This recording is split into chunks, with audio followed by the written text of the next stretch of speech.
Capital calls are a touchy subject to say the least. But today I want to talk about some nuances and actually dive into the topic rather than hiding away from it and kind of treating it as like a one size fits all or like all capital calls are all bad and they're all the same. So first of all, I want to make a point about, I think there's an interesting point about capital calls. One is when we talk about capital calls in our business, we're specifically referring to unplanned capital calls, right? Because there are other private equity models or fund models where there's actually scheduled capital calls and they're just a matter of course and it's not anything negative. But in our business, when we're talking about capital calls, it's an explicitly negative thing because it's arising out of a necessity and out of a problem. So it's unplanned and it's because things aren't going well. And that's why people refer to capital calls as such a negative thing.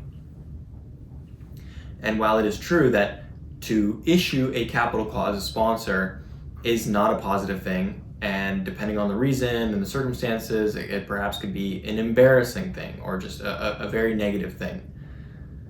However, to actually get a capital call funded is actually a very positive thing because it means that your investors trusted you enough, right? They're pissed off or they're upset about the situation because the deal's not going well or the market's not going well, things aren't going to plan, but they still trust you and they're willing to back you with more money to get through the difficult time to get to the right side. So that's actually impressive. So anyone who's issuing a capital call, okay, maybe not so great, but if they're getting it funded and their investors are meeting the call, that's actually very impressive.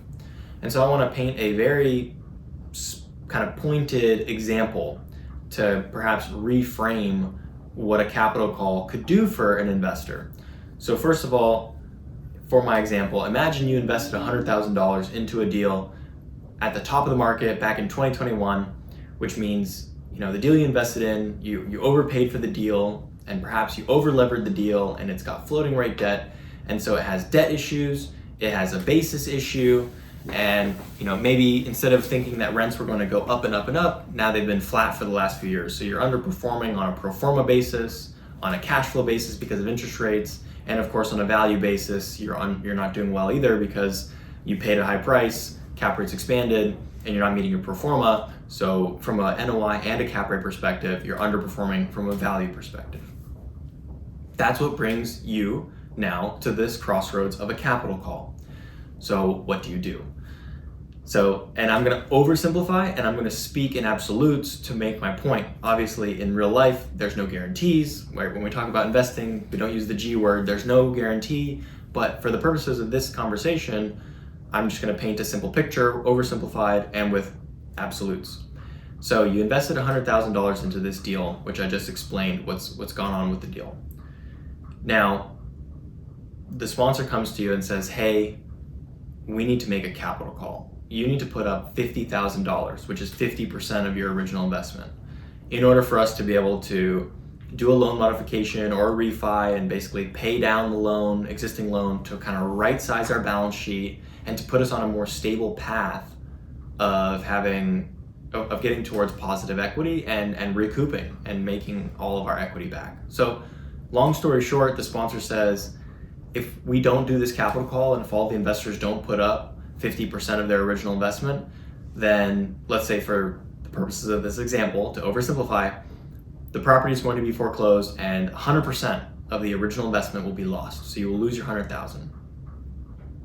But if you make the capital call and you put the $50,000 in, the sponsor will do the proper things he needs to do to negotiate with the lender, to right size the balance sheet, stabilize performance, do everything they can to manage the property well, and just buy time.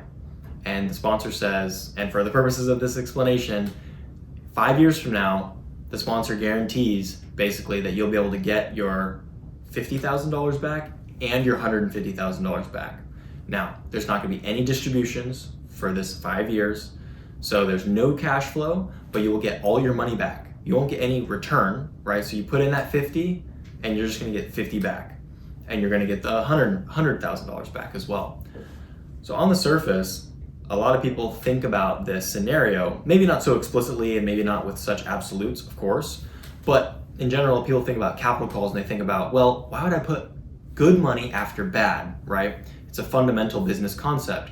Don't put good money after bad. If you made a bad investment, don't put more money in to try to save the original dollars to the detriment of your new dollars. It makes sense. But mathematically, in the example I just laid out, it actually makes sense to make that capital call, because while there's no distributions, there's no return on capital, you actually essentially 3x your $50,000. Because if you accept the concept that the original $100,000 is a write-off and it's worthless and it's zero, then the new money, it's not putting necessarily good money after bad, it's actually putting good money in to hopefully get a great outcome. And that great outcome would be basically you put in 50, 5 years later you get 150 back. So you 3x in 5 years.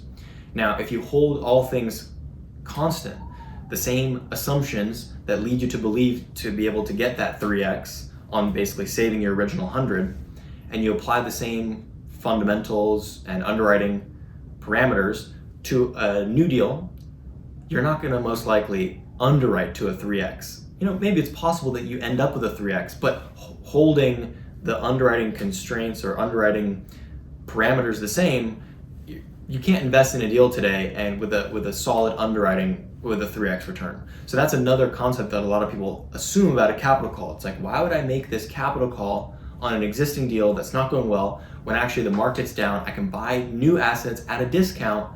Aren't I better off buying a deal today at a great basis, and in 5 years' time I'll get a great return? Well, mathematically, again in my oversimplified example, maybe today you can buy a deal and you can model out a 2x in 5, but where are you going to find a 3x in 5? And so that's why it makes sense in my oversimplified example to make the capital call. And I think you can wrap your head around that, and I think that makes sense. Now, that's the absolute, that's the kind of black and white scenario. Now, of course, in real life, there's the gray area. And so this is what, if you are listening to this and you unfortunately are in a situation with a capital call, this is now where you need to analyze, because the situation may not be so clear cut where it's like a no-brainer where yes, my capital call will basically yield a 3x, which is better than a market rate return. And this is the whole math, right? You need to look at a capital call scenario and say, okay, will the money that I'm making into this capital call yield me a higher risk-adjusted return than what is my opportunity cost, which would just be investing in a new deal today? And there's so many factors that go into that, right? There's the factors as far as, do you still believe in the deal, the location, the sponsor, the business plan, the future prospects, and is the lender going to be willing to work with you, and how painful is that going to be? So there's so many variables. It is really a complicated thing. So I know I made the simple example, which makes it easy, but in real life it's complicated. However, I want to move on to another point about capital calls, which is the fact that I kind of mentioned this at the beginning, that not all capital calls are the same. So what I mean by that is, what is the purpose of the funds for the capital call? So one purpose of the capital call could be to cover negative cash flow. So interest rates are higher than anticipated. Income generated by the property is perhaps lower than anticipated, and therefore now you have negative cash flow. And you can make a capital call to help service the cash flow deficit, to buy time to hopefully have two things happen: increase income, decrease interest. Perhaps if you're on a floating rate loan, Fed's cutting rates, your rate will come down, and then you achieve parity and you're at cash flow break even, and that capital call bridged you to that point in time to where you're now at a cash flow neutral scenario. That's one type of capital call. One could, and then you're also seeing this manifest itself as basically, hey, we need to make a capital call to buy an interest rate cap.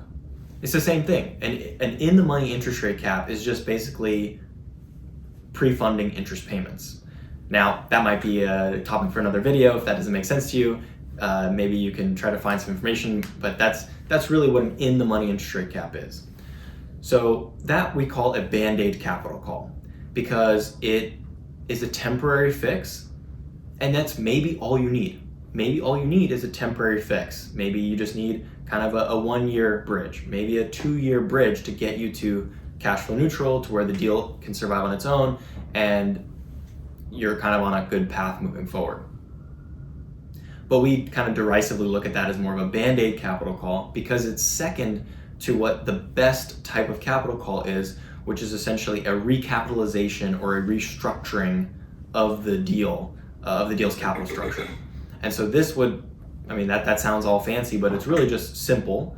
It is taking on equity via a capital call and then using it to pay down the existing mortgage, either through a loan modification to pay down the lender's loan balance, or to refinance to allow you to do essentially a cash-in refinance where you're paying off the existing lender, bringing in a new lender, but at a lower loan amount, and then making up the difference through the capital call.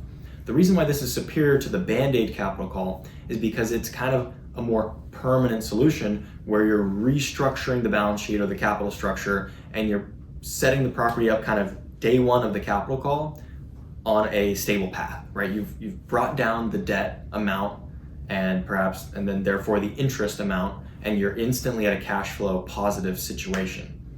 And now and ideally also through the process of this call, you have either negotiated with the existing lender or you brought in a new lender for term. Because the two biggest things when you're in a difficult situation that you need are time and money. And so the money you can solve through the capital call, the time you need to solve through the restructuring. Like I said, either through the loan mod or through a refi. And so if you can get a new fresh term on your loan of 5 years, 7 years, 10 years, now you've solved your time issue. And if you've brought down the interest through the pay down of the existing loan or refi, you've solved your cash flow negative problem. And so now you've got positive cash flow day one of the capital call, and you've got runway, and you're not really under any gun or clock of, okay, well, we did this Band-Aid and now we hope in 2 years' time everything will be better. Otherwise, we're gonna have to make another capital call, right? And so that is the big point between the Band-Aid versus the permanent solution of the two types of capital calls. Another final point about capital calls is the vehicle or the terms with which you administer the capital call. So it can look like kind of your traditional capital call where basically, let's say there's 10 investors, they all put in 100,000, so there's a total equity amount of $1 million, and then now you are making a capital call for $50,000, and every investor has to make that capital call of $50,000, and they still own, each of them, 10% of the deal. So they originally put in 100 of the million, and they own 10% of the deal. And then now they're all gonna have to put up 50, so they're gonna be in the deal for 150, and they still own 10% of the deal. Their ownership percentage didn't change. Worse still, if they don't meet the capital call, then their ownership percentage could be diluted, right? If they keep their 100K only, and then now the total equity is 1.5 million, well, so now their equity percentage is diluted, basically by a third. And then there's kind of fine print within that, because is it a pro rata dilution rate? Is it a penalty dilution rate? There's all sorts of different things that you need to refer to the deal's PPM and operating agreement to make sense of. But that's a little more nuanced, because the capital call is a broad category. The next broad category is preferred equity, right? Or this is also referred to as rescue preferred equity or rescue capital. And so this is essentially the same thing. It's still a form of, capital call is rescue capital, pref equity is rescue capital in this scenario as well.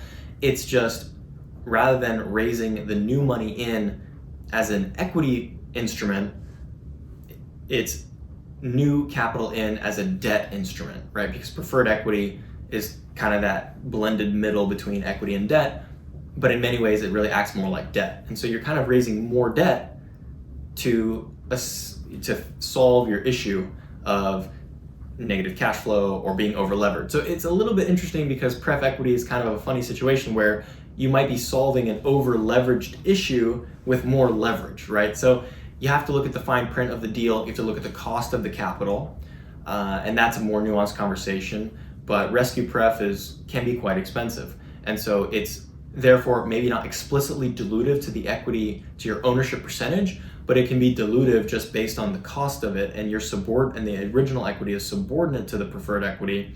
And so now, in order for the common investors, the original investors, to get made whole, they're gonna have to pay off the mortgage, and they're gonna have to pay off the preferred equity and the preferred equity's return hurdle, which, typically if you go out into the market to raise rescue capital, it's going to cost somewhere around 25%. Super expensive. So that doesn't necessarily mean pref is bad and capital calls are better. They are functionally the same. You just have to underwrite kind of the terms of each to decide whether one is better than the other, but they're essentially the same. So those are kind of the big key thoughts I have about capital calls. Basically, Band-Aid versus permanent.